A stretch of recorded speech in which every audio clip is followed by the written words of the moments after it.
রেস্টুরেন্টের খাবার যদি ঘরেই তৈরি করা যায় তাহলে কেমন হয় বলুন তো। হ্যালো এভরিওয়ান, আসসালামু আলাইকুম। আজ তৈরি করছি মজাদার ফ্রাইড রাইস। মূলত আজকে বানাচ্ছি এগ ফ্রাইড রাইস। তো এই জন্য আমি কিছু এখানে চাল নিয়েছি, পোলাওয়ের চাল। এখানে আমি সুন্দর মতো পরিষ্কার করে কিছুটা পানি ঝরিয়ে নিয়েছি। এরপর আমি চুলাতে কিছু পরিমাণ পানি দিয়েছি, একটু বেশি পরিমাণে দিবেন। পানিতে একটু তেল আর সামান্য একটু লবণ দিয়ে চালটা আমি দিয়ে দিলাম। তো যাই হোক, যখন 80% সিদ্ধ হয়ে যাবে ঠিক তখনই আপনি এটি আবারও পানি ঝরাতে দিবেন।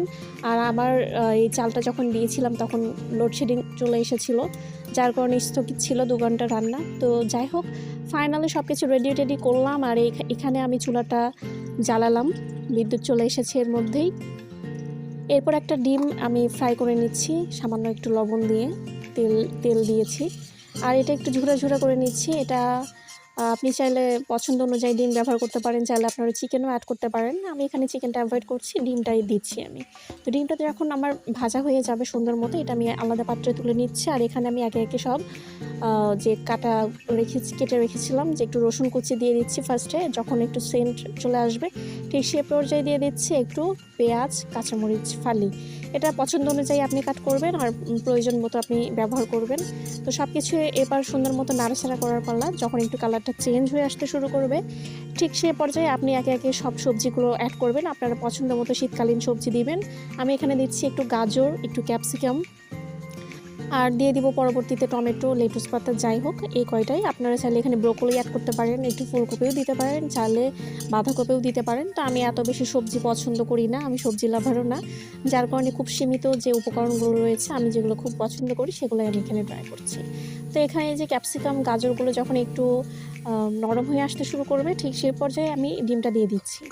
আর ডিমটা আপনারা চাইলে আগেও রাখতে পারেন, আমি এখানে তুলে রেখেছিলাম তো মনে হলো যে দিয়ে দেই। অনেকেই কিন্তু একদম রাইসটা দেবার শেষ পর্যায়ে ডিমটা অ্যাড করেন, তো আমার কাছে মনে হচ্ছে এটা কোনো বিষয় না, আপনার পছন্দ মতো এটা ইউজ করবেন। তো এবার সব কিছু নাড়াচাড়া করার পালা। যদি একটু চিকেন দিতাম তাহলে কিন্তু আরেকটু ভালো লাগতো আর কি। তো সমস্যা নেই, এমনিতেও রান্নাটা ভালো হবে, কম উপকরণেও ভালো হবে। তো দিয়ে দিচ্ছি একটু টমেটোটা যেহেতু নরম, এটা সবার শেষে দেওয়ার চেষ্টা করবেন। তো এবার সব কিছু আবারও ভালোভাবে মিশিয়ে নিচ্ছি, দেখতে পাচ্ছেন। আর এই সবজিটা কিন্তু আপনি এভাবেও খেতে পারেন। অনেকে যে সতে ভেজিটেবল পছন্দ করেন, যারা ডায়েট করেন, তারা কিন্তু এটি এক বাটি করে খাবেন ডিনারে, আশা করছি বেশ উপকৃত হবেন। তো এরপর রাইসটা দিয়ে দেওয়ার পালা। রাইসটা আমার খুব একটা ঝরঝরে হয়নি, তো যাই হোক রাইসটা দেওয়ার পরে আমি এখানে অ্যাড করছি সয়া সস আর একটু গোলমরিচের গুঁড়া। আপনারা চাইলে এখানে যে কোনো সসও ইউজ করতে পারেন। তো আমার সসটা মনে হচ্ছে একটু বেশি পড়ে গিয়েছে, সমস্যা নেই, যেহেতু এখন পর্যন্ত আমি লবণটা দিইনি, লবণটা আমি পরবর্তীতে অ্যাড করব। সয়া সসে কিন্তু প্রচুর পরিমাণে লবণ রয়েছে।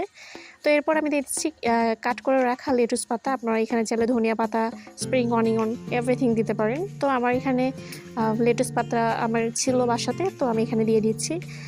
তো এবার একটু লবণ দিলাম প্রয়োজন মতো, যেহেতু সয়া সস আগেই আমি দিয়েছি, লবণটা চেষ্টা করবেন শেষের দিকে দেওয়ার জন্য।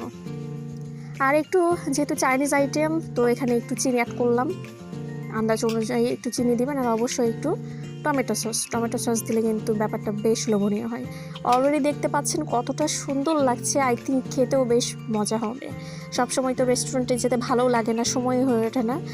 সবাই মিলে একটু বাসায় যদি একটু রেস্টুরেন্টের ফিল পাওয়া যায় তাহলে কিন্তু বেশ ভালো হয়। তো এই তো ফাইনাল লুকটা কেমন হয়েছে জানাবেন। আর চাইলে কিন্তু আপনারা বিভিন্ন আইটেম অ্যাড করতে পারেন। তো দেখতে পাচ্ছেন অলরেডি আমি চাইনিজ সমস্ত আইটেম এখানে অ্যাড করেছি, কেমন লাগছে জানাবেন। ধন্যবাদ সবাইকে।